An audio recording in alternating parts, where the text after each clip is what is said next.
Civil rights leaders took time today to proactively defend the freedom to learn, which is essential for education, racial justice, and democratic values. It's the National Day of Action. Civil rights leaders like Mark Morial, the president and CEO of the National Urban League, wanted to pinpoint the dangers to racial justice, democracy, and education from legislations and policies that seek to dangerously undermine truthful education and democratic participation. Now, just a few years back, some people who traffic in the self-description of being smart intellectuals said that somehow, some way, our history had no intellectual merit or value. Yes, they did. And I said, you just got an F in American history. That part. Have you not heard of Crispus Attucks? Yes. Have you not heard of Harriet Tubman? Yes. Now, I realize you may not know Martin Delaney, Yeah. but have you not heard of them?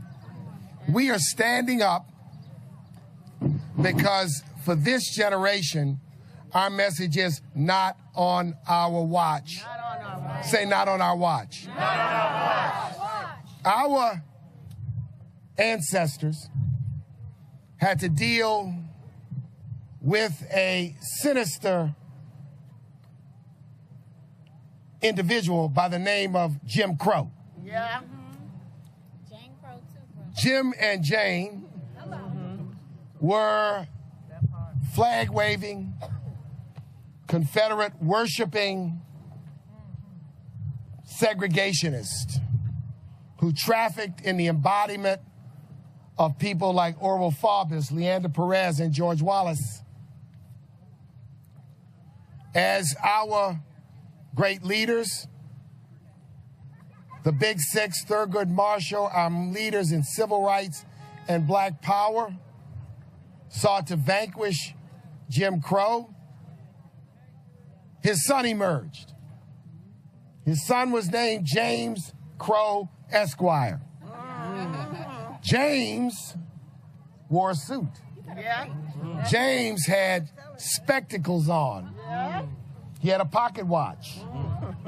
And he spoke in respectable language. But his intentionality was absolutely the same. James Crow Esquire now has a son by the name of Jimmy Crow. Jimmy Crow carries tiki torches. Yeah. Jimmy Crow shows up in places like Charlottesville and the Capitol Yeah. with Confederate flags and flags of others, trumpeting the same old sauce as James Crow and Jim Crow. Make no mistake about it, Jimmy Crow is not a nice guy. Jimmy Crow wears no suit. Jimmy Crow doesn't pretend to be respectable. But what Jimmy Crow wants to do is suppress our votes, suppress our history, suppress the rights of women to control their own bodies. Jimmy Crow is real. Standing behind Jimmy Crow are moneyed individuals under the aegis of, and you all should understand, Project 2025. Talk about it. Tell it. Which are people with money and power in this country who are going to try to hide behind a screen while they pump millions and billions into voter suppression, Yeah. history suppression, That's right. human rights suppression That too. in this country. To fight a battle, we must understand our power, but we must understand our adversary. We must understand that they are serious and they're playing long term. Long. Joining me now is Dr. Karsonya Wise Whitehead, the Special Project Manager for the African American Policy Forum and the Superintendent for Critical Race Theory Summer School 2024. How you doing today, Dr. Karsonya? Thank you so much, Michael, for allowing me to join you today as you sit in for Roland Martin. This is exciting. Oh, thank you. I think this is my 5th time sitting there for Roland. This is another time where Sigma comes to save an Alpha, but we're going to leave that to the end of the And then bring so, the Delta along for the ride, right? Absolutely, absolutely. Well, you know, this is something that's very important when we talk about Freedom Summer 1964. You had African Americans and white people from the North going down south to help register African Americans to vote. And we know that was very dangerous work in Mississippi in 1964. So talk about the turnout today. Talk about, give us some of the reasons why this is so important in 2024 when we are dealing with voter suppression coming out of Georgia and other former Confederate states, and when we are dealing with some people who are apathetic about the 2024 election as well. Thank you so much for that question. So where we are now today at the end of our 2nd annual National Day of Action is we are building this bridge leading toward Freedom Summer 2024. We know that with Freedom Summer 1964, it was about getting people registered to vote. It was about joining together to fight against Jim and Jane Crow. It's about standing up and making your voices heard. We are now here in 2024 in the midst of book banning, in the midst of the work to suppress the histories of Black and brown people and people from the LGBTQIA communities. And we're saying we will not go back. We will not make a U-turn. We actually have to push forward. And today was our line in the sand, again, saying we are not going to stop pushing back against the work that's being done to suppress us. So this is the beginning of our long-term summer-wide effort to raise up the importance of the Freedom to Learn and the Right to Learn campaign. So on your website, you have some useful tools. One of them is the Civil Rights Majority for DEI Toolkit, the Civil Rights for Majority DEI Toolkit. Can you tell us some about this and talk about the importance of DEI, diversity, equity, and inclusion? Because if you watch Fox News, they make you think that this is the second coming of the boogeyman or the devil or something like that. This is going to be the downfall of America, DEI.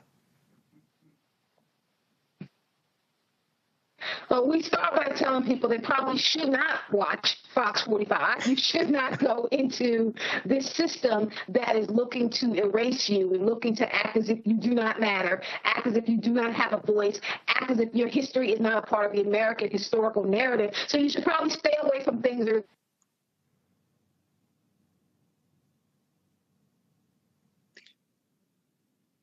Okay, I'm going to go to my panel here. Let's go to Cameron C. Trimble, CEO, Hip Hop Politics Media, and former White House senior advisor. And also we're joined by Teresa Lundy, principal founder of TML Communications. All right, how you all doing today? Doing well, doing well. All right. Excellent. Excellent. So I want to go to Teresa first, then I'm going to go to Cameron, and then we'll go back to Dr. Karsonya. So, Teresa, what questions do you have for Dr. Karsonya, and what take do you have on this Freedom Summer 2024 that we're dealing with? Freedom to Learn National Day of Action. This is the 2nd annual one. Yeah, well, one, I am very appreciative that we are doing it. You know, what we have seen currently happening in our public school systems is that when it comes to civics and social studies, it is not a firm foundation of us learning about our history. So it does take these moments to talk about, you know, freedom and, you know, what does that mean and what does that mean for us and the leaders that, you know, who are prominent today. So I think this is a great time to do so.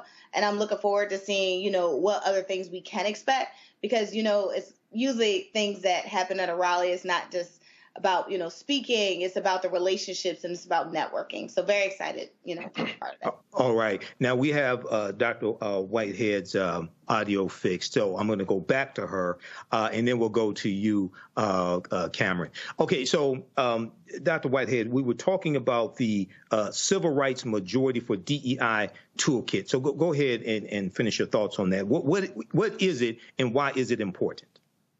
Thank you so much. So the resources that we have on our website, including the Civil Rights Majority Toolkit, is designed to help people understand what the work is around DEI, diversity, equity, inclusion, about why it is important, about why they're trying to suppress it, and about the ways they can bring it into either their own curriculum, bring it into their own household, or bring it into their own teaching and understanding. So we have laid out these resources so that people can partner with us as we march into Freedom Summer 2024, as we get ready for our Critical Race Theory Summer School, which is going to take place the last week of July. But all of this is designed to get people focused on what the bigger issue is, which is about the heart and soul of America and about this fight for democracy. Okay, now also on your website, you have an information page that talks about what DEI supporters need to know about Project 2025. And I've been talking about Project 2025 here on Roland Martin Unfiltered, as well as on my show, the African History Network show. And I've heard a number of African Americans say things like, well, we survived 4 years of Donald Trump. Could it get much worse? And I always remind them about what happened in 1980 when the Heritage Foundation released Mandate for Leadership, which was a book that contained 2,000 policies they wanted the Reagan administration to adopt. And this is a ultra-white, right-wing conservative think tank, the Heritage Foundation. And in the first term of the Reagan administration, they adopted about 60% of those policies. Yeah. Talk about Project 2025 and why this is so devastating for America, but especially African Americans.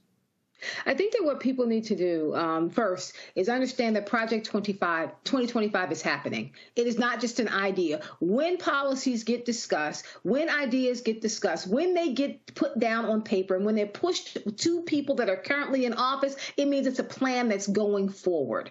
Project 2025 promotes authoritarianism. It is a very dangerous, sweeping, right-wing conservative plan designed to rehaul this country and set up what they call America being great again, which is America focusing on being white again. It doesn't just deal with climate issues. It deals with the overhaul of education, the economy, politics, who's invited to be at the table, and how this country should move forward. People are not going to read the 900-plus document. I understand that. People don't have the time or the wherewithal to do that. What we've pulled out and what's on our website are the key points you need to know. You have to be able to discuss this. You have to be able to understand this, and you have to be able to make sure that the people around you who might be thinking about sitting out the next coming election because they don't really like Biden, so they'd rather not vote at all, helping them to understand this is bigger than just voting for or against Biden. It's about making a vote against this country falling under the control of an extreme authoritarianism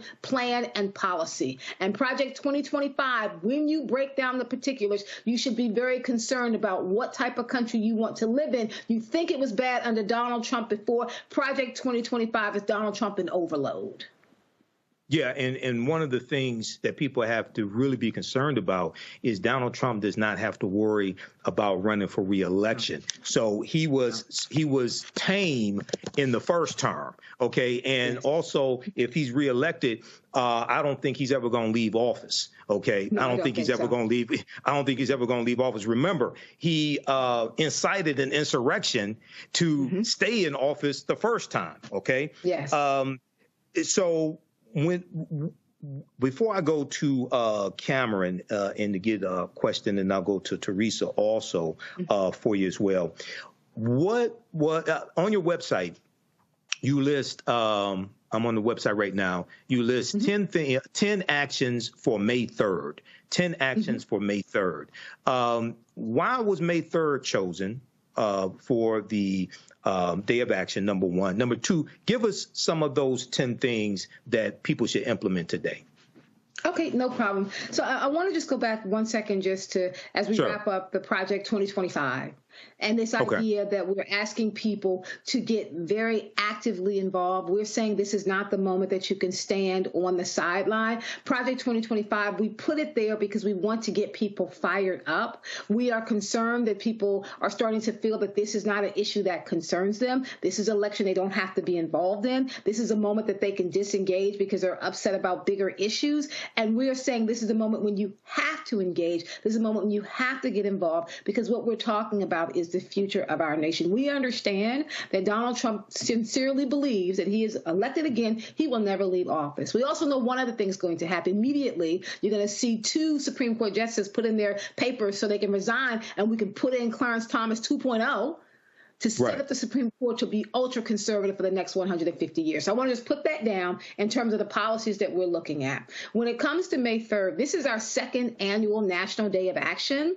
We started with this last year, where we had over 120 activations happening around the country. We had teachers and parents, professors, we had educators, we had pastors with civil rights organizations joining with us to say we are going to stand up and protect the freedom to learn. So we went back to May 3rd because it is the 2nd annual, and we've asked people to join with us and do things that are both kind of low-hanging fruit and something that's a little bit higher. So some of the things that we were asking people to do for May 3rd is to take a picture with the banned book and tweet that out. Go to hashtag Freedom to Learn or hashtag Freedom Summer 2024 and just show people that you read banned books. You may try to read banned books. You can't ban knowledge. You can't ban us. And then we said you can turn your environment into a freedom school, where you're actually sharing these banned books. You're dropping them off at beauty parlors and barbershops. You can take your church and turn it into a Freedom Sunday and share the information about what we're doing. We are making the argument that as we start today, every single environment, from schools to pulpits, community shops, barbershops, beauty shop parlors,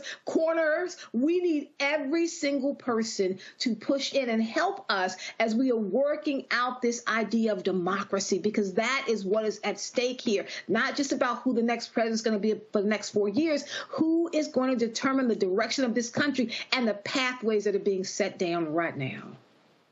Okay, and I'm going to camera here in just a minute, but when I talk to people about politics, I explain to them politics is the legal distribution of scarce wealth, power, and resources. And when it comes to voting, it's not about the action of voting, it's about the outcome. So you vote for whose policies are most beneficial for African Americans, whose policies will do the least amount of harm, policies that are good for us or good for America in general, who will protect gains that have already been made, who can create an environment for you to push your agenda the farthest and get the most accomplished. So this is beyond just voting for a political party. It's not about the party, it's about the policies. Okay, so this is what I think is really important for people to understand. And you vote for power.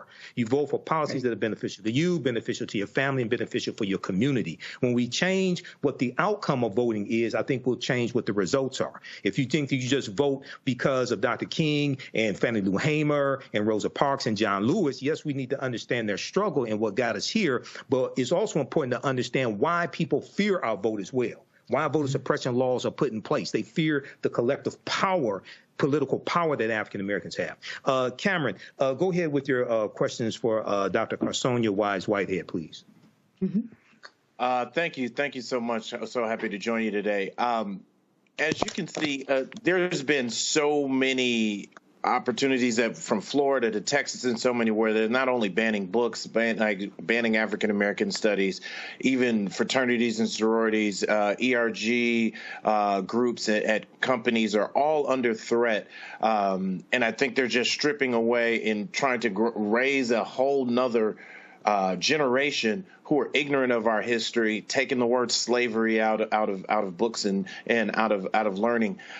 Can you talk to me about how we are implementing this, like something that we do state to state? Because I think different states have taken kind of different approaches to this, whether they're putting in legislation, whether it's down to the county and city level. But I think while we need to raise national awareness, it's like we've got to really attack this state to state, because some of these laws and some of these regulations have already passed in some of these places.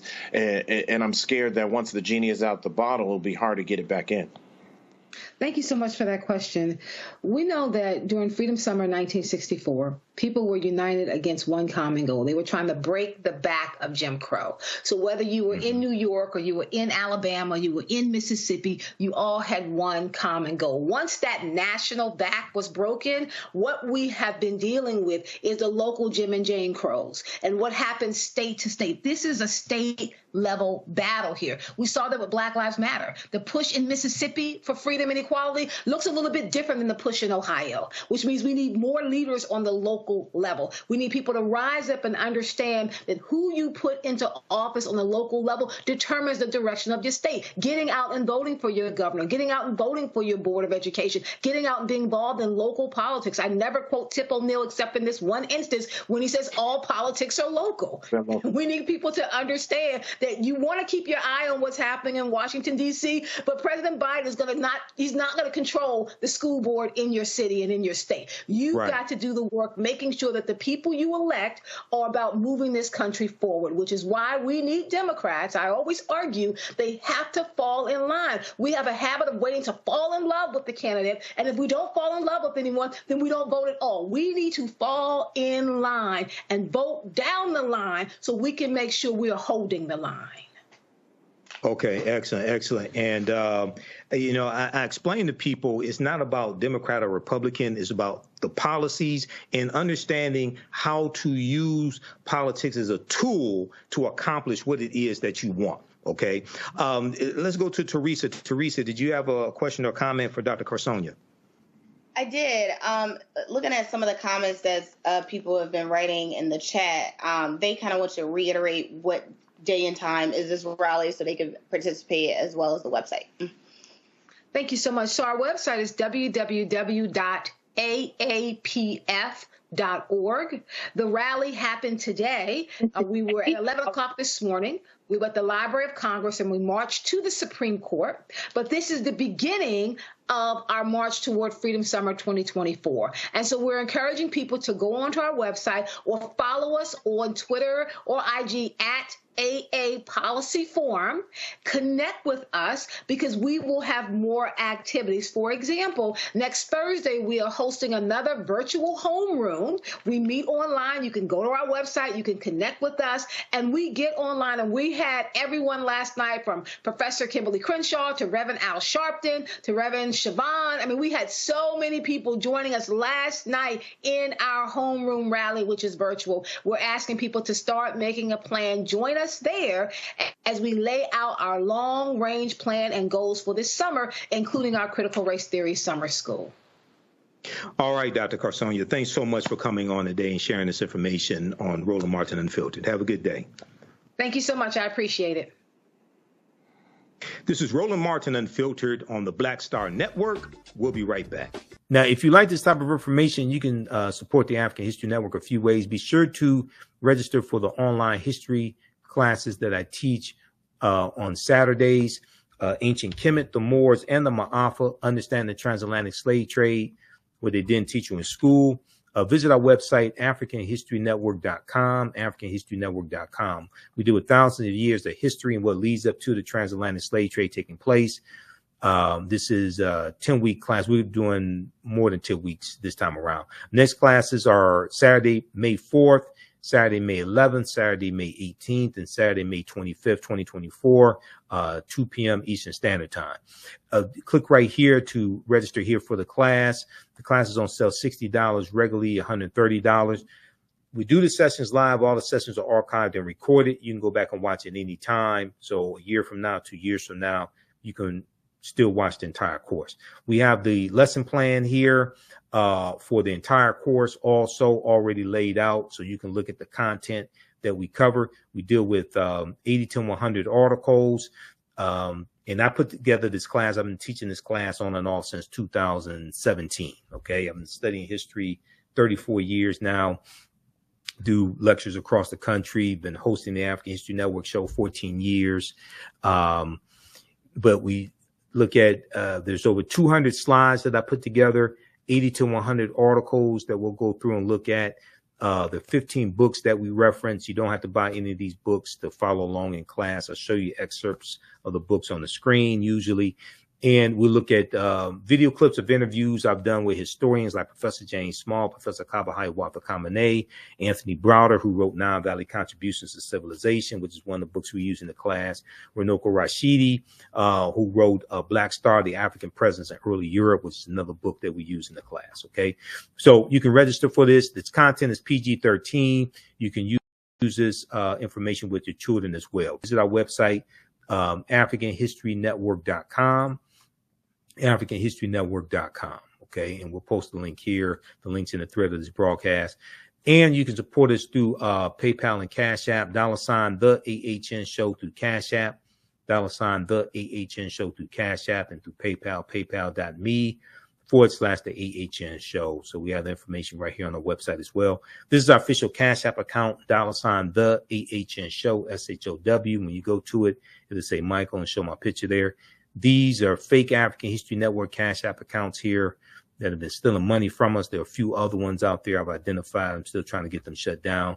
You can click right here on our link and it shows our QR code, okay, for Cash App. This helps us stay on the air, keep doing the research, pay some of the bills, etc. Upgrade equipment, take care